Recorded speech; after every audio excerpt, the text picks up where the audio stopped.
In August 2003, a 17-year-old teen named Mike Rowe registered the domain name MikeRoweSoft. He set it up at the time as a part-time web design business.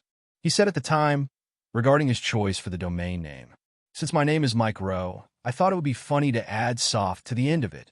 Microsoft eventually saw the name and saw it as trademark infringement because of the resemblance between the two names. On January 14, 2004, Mike Rowe received a letter from Microsoft's legal team asking him to give up the domain. He responded asking to be compensated for that.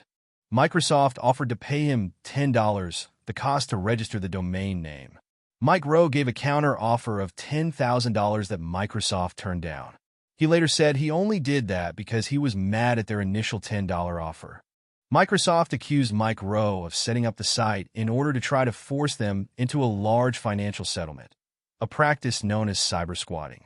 The mounting legal trouble got a lot of media attention internationally, gaining Mike Rowe a lot of support, including $6,000 in donations and free advice from a lawyer. At one point, his site had to be taken down temporarily after it was overwhelmed by 250,000 web views in a period of 12 hours. The media attention was playing a role in making Microsoft realize they had gone too far.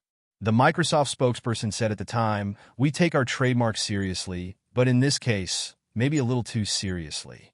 By late January 2004, both sides reached an out-of-court settlement, allowing Microsoft to take control of the web domain.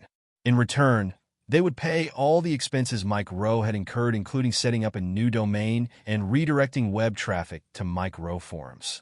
Additionally, Microsoft also provided him with a subscription to the Microsoft Developer Network, an all-expenses-paid trip to Microsoft headquarters in Redmond, Washington, training in Microsoft certification, an Alienware laptop, and an Xbox with a selection of games.